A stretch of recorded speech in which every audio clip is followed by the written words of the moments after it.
Baik, assalamualaikum warahmatullahi wabarakatuh. Selamat pagi anak-anak. Jumpa lagi sama Pak Septian di tanggal 24 Agustus tahun 2020 di hari Senin. Ya, gimana kabarnya anak-anak hari ini? Pak Septian harap kabarnya anak-anak hari ini sehat walafiat dan masih tetap semangat dalam mengikuti proses pembelajaran ini. Baik anak-anak, sebelum Pak Septian mulai pembelajaran hari ini, Pak Septian ingatkan setiap hari Senin 2 minggu sekali Pak Septian harap kalian semua membersihkan kuku kalian, ya. Saya harap itu sudah kalian lakukan, dan saya harap semua dalam keadaan kondisi bersih.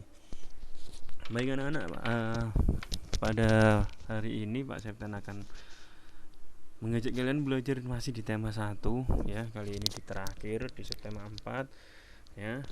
Pak Septian akan ngajak kalian belajar di pembelajaran 5 dan 6, ya. Seperti yang kita ketahui, di pembelajaran subtema 4 ini kita akan banyak belajar tentang perkembangbiakan pada tumbuhan, ya.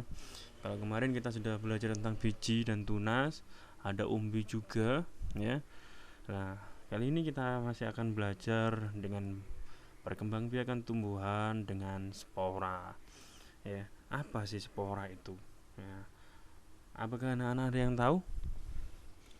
Ya, sebelum jauh melangkah pembelajaran pada hari ini, Pak Septian harap kalian membuka buku paket kalian di subtema 4, di tema 1 subtema 4 pembelajaran 5 dan 6, ya. Baik, akan Pak Septian lanjutkan. Nah, perkembangbiakan tumbuhan juga dapat dilakukan dengan spora. Kalau kemarin kita sudah belajar tentang ada umbi akar, umbi batang, ya. Sekarang kita juga akan belajar tentang spora. Nah, spora ini masih sama dengan biji maupun tunas maupun umbi. Jadi dia dilakukan secara alami, ya, bukan bantuan manusia, ya. Tumbuhan yang berkembang biak dengan spora seperti yang kalian lihat seperti itu. Nah, di gambar yang Pak Septian tayangkan, di situ ada perkembangbiakan atau tumbuhan yang berkembang biak dengan spora. Di sini salah satunya adalah tumbuhan pakuan, ya. Bacalah teks dialog berikut. Nah, kita akan mempelajari lebih jauh tentang spora. Supaya lebih mudah, kalian baca teks pada buku paket kalian, percakapan dialog antara Leni dan Edo, ya. Nah, sebelum jauh, seperti yang kalian lihat, dialog itu percakapan antara dua orang atau lebih, ya. Itu adalah dialog. Kalau percakapan satu orang itu namanya monolog, atau hanya satu orang itu monolog. Kalau dua orang atau lebih namanya dialog, ya. Oke, baik, Pak Sofyan bacakan dialognya. Edo, hai Lani, kamu sedang apa? Tanya Edo. Hai Edo, aku sedang membantu ayah menyiram tanaman, jawab si Lani. Banyak sekali jenis tanaman di sini, pantas saja udaranya terasa sejuk, kata Edo. Iya, aku dan ayah senang berkebun, kata si Lani. Itu tanaman apa, Lani? Tanya si Edo. Oh, itu namanya paku-pakuan. Sebenarnya aku tidak menanamnya, ia tumbuh sendiri, jawab si Lani. Bolehkah aku minta bijinya? Aku ingin mencoba menanamnya di pekarangan rumahku, kata si Edo. Silahkan, tetapi tanaman itu tidak punya biji. Tumbuhan itu menggunakan spora untuk berkembang biak, jawab si Lani. Spora? Tanya si Edo dengan heran. Coba kamu perhatikan bagian belakang daunnya, kata si Lani. Wah, ada banyak bintik-bintik hitam, kata si Edo. Nah, itu adalah kumpulan spora. Bentuk spora seperti biji tetapi sangat halus. Jadi dapat diterbangkan angin dengan mudah. Menerbangkan spora itu sampai ke sini, lalu ia tumbuh di sini, kata si Lani. Wah, kamu hebat Lani, kamu tahu banyak hal tentang tumbuhan, kata si Edo. Terima kasih, itu karena aku mencintai tumbuhan. Jika mencintai sesuatu, kamu tentu ingin tahu banyak tentang hal itu, kan? Kata si Lani. Iya, kamu benar, kata si Edo. Nah, anak-anak, dari apa yang kalian perhatikan dari dialog antara Lani dan Edo, tentunya kalian sudah mengetahui apa sih yang dimaksud dengan spora. Jadi spora itu adalah salah satu jenis perkembangbiakan pada tumbuhan yang hampir mirip sama biji. Namun bentuknya berbeda. Kalau biji kita sudah ketahui, biji bentuknya keras atau berbentuk padat. Berbeda dengan spora, dia sangat lembut, sangat halus, ya. Jadi spora ini ya terdapat pada beberapa tumbuhan. Dia berada di bagian tumbuhan tersebut. Lalu dia berkembang biaknya dengan cara dia tertiup oleh angin. Jadi bintik-bintik atau sel spora itu tertiup angin sehingga dia terbang atau jatuh atau terbang ke suatu tanah, terbang dan dijatuhkan di tanah. Nah, apabila dia jatuh pada tanah yang sangat subur, maka dia akan bisa tumbuh. Jadi sangat mudah perkembangbiakannya, ya. Seperti itu. Nah, tumbuhan yang bisa berkembang biak dengan spora adalah, nah, seperti yang ada di gambar Pak Septian. Di situ ada tumbuhan paku, ya, tumbuhan paku-pakuan. Ada juga jamur, ada juga lumut. Nah, ini adalah bintik-bintik spora itu, bintik-bintik yang akan berkembang biak seperti yang diceritakan oleh Lani tadi, ya, yang dia akhirnya diterbangkan oleh angin atau tertiup oleh angin sehingga dia terbang dan dia akan jatuh pada tanah yang subur sehingga dia bisa tumbuh dan berkembang. Seperti itu anak-anak, ya. Itu adalah perkembangbiakan dengan spora. Lani penyayang tanaman. Hasil lanjutan dialog tadi, Lani tidak saja tahu banyak hal tentang tanaman, tetapi ia juga rajin memelihara tanaman. Kegiatan merawat tanaman termasuk mencintai lingkungan. Merawat dan memelihara tanaman merupakan kewajiban kita terhadap lingkungan. Melalui kegiatan menanam, kita ikut serta menambah jumlah pohon. Semakin banyak pohon ditanam, semakin baik udara di sekitar kita. Loh, apa hubungan dari udara atau pohon dengan udara? Nah, seperti yang dulu pernah Pak Septian terangkan ketika kita membahas tentang ciri-ciri makhluk hidup yaitu bernafas. Pak Septian menjelaskan bahwasanya manusia dan tumbuhan itu sama-sama saling membutuhkan. Di mana pada siang hari tumbuhan membutuhkan karbon dioksida atau hasil pernafasan manusia, ya, hasil buangan yang dibuang ataupun hasil sisa pernafasan manusia yang disebut karbon dioksida untuk melakukan proses fotosintesis, sedangkan manusia membutuhkan oksigen hasil dari proses fotosintesis manusia. Hasil dari pernafasan, hasil dari fotosintesis tumbuhan, ya. Jadi semakin banyak udara maka semakin baik, semakin banyak pohon maka semakin baik udara yang ada di sekitar kita. Seperti itu.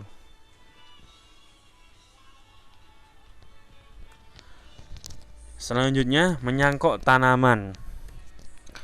Perkembangbiakan dapat melalui tunas dan umbi. Beberapa jenis tanaman juga dapat dikembangbiakan dengan perkembangbiakan buatan.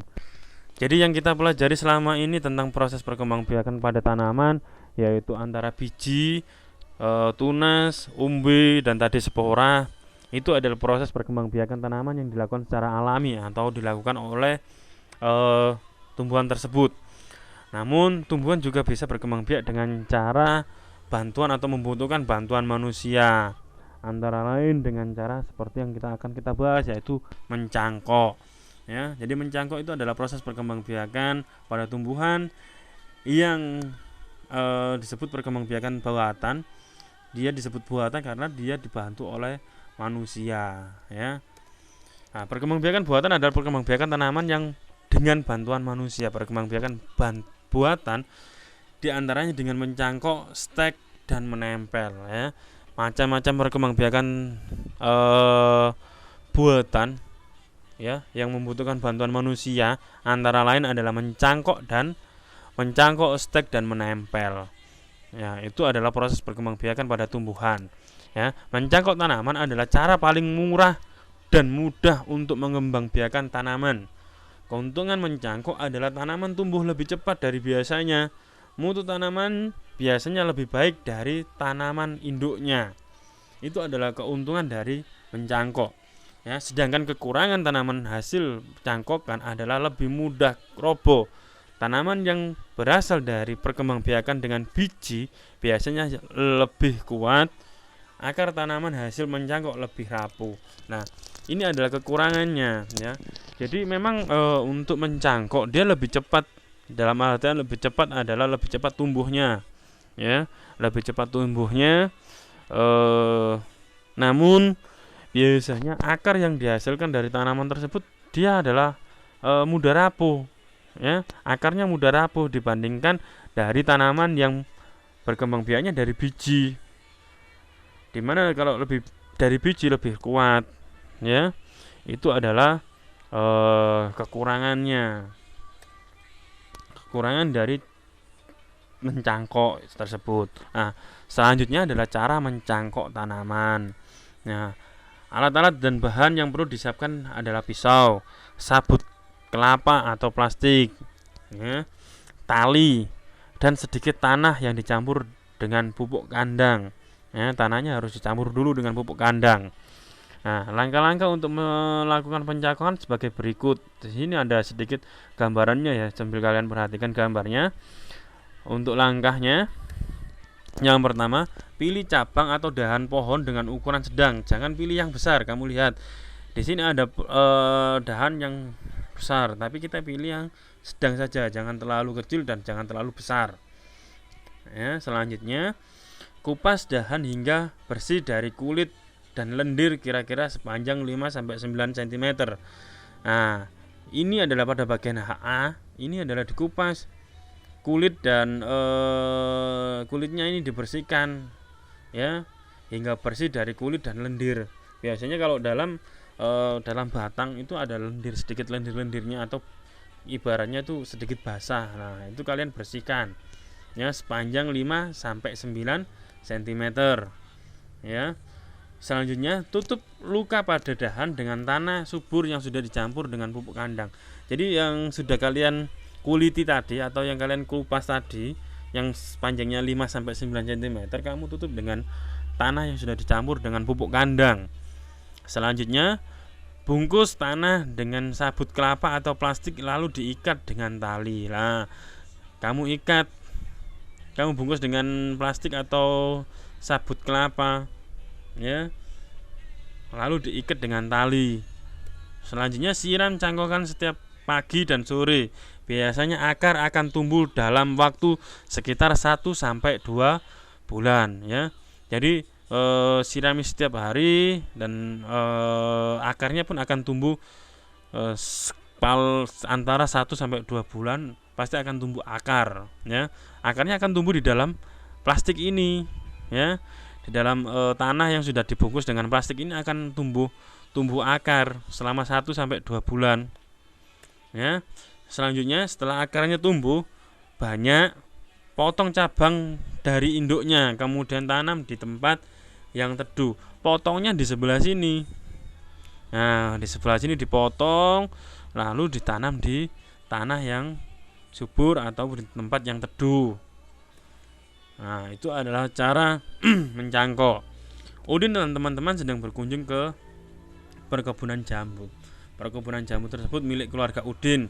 Di sana mereka melihat banyak buah jambu yang siap dipanen, ya. Mereka sangat senang bermain di perkebunan. Pohonnya rendah namun berbuah banyak. Semuanya melalui proses pencangkokan. Keluarga Udin sangat rajin memelihara perkebunan. Setiap hari mereka bekerja sama menyiram dan mencabut rumput liar. Tak lupa juga memberi pupuk secara rutin. Udin adalah anak yang patuh dan rajin membantu orang tua. Nah, dari bacaan tersebut, yang perlu kalian pelajari ataupun yang perlu kalian tangkap dari bacaan ini adalah di mana di keluarga Udin itu keluarga yang sangat rajin. Mereka kompak juga, ya. Di mana Bagaimana kok bisa disebut kompak? Ya, karena mereka saling bekerja sama dalam memelihara kebun jambu milik keluarganya. Ya, setiap anak atau setiap anggota keluarga memiliki bagian ataupun mau membantu. Ada yang membersihkan rumput, ada yang menyiram, ada yang memberi pupuk. Ya, mereka melakukannya secara bersama-sama. Nah, itu adalah salah satu hal yang harus kita lakukan atau yang dapat kita contoh sebagai anggota keluarga lah. Kita harus menirunya di anggota keluarga kalian juga. Kalian juga harus mengajak keluarga kalian untuk selalu kompak dalam melaksanakan tugas, ya. Seperti itu. Baik anak-anak, sampai di sini materinya untuk tugasnya. Yang pertama, kerjakan paket halaman 181 sampai 182 dengan menulis soal dan jawaban pada buku tulis tema. Di situ ada latihan, ada soal 1 sampai 5. Kalian kerjakan, tulis soalnya dan jawaban di buku tulis tema. Lalu kerjakan buku pendamping LKS penilaian harian subtema 4, ya. Yang terakhir itu penilaian harian subtema 4 itu kerjakan. Di LKS saja, jawabannya saja. Baik anak-anak, sampai di sini materi dari Pak Septian. Pak Septian mohon maaf apabila ada salah atau kurangnya. Pak Septian mohon maaf yang sebesar-besarnya. Semoga kalian masih semangat dalam belajar. Apabila ada yang kurang jelas ataupun tidak jelas, silahkan tanyakan di Pak Septian pribadi atau bisa menghubungi Pak Septian. Pak Septian tunggu. Pak Septian akan siap menjelaskan ke kalian. Baik, sampai di sini perjumpaan kita. Saya akhiri. Wassalamualaikum warahmatullahi wabarakatuh. Sampai jumpa anak-anak.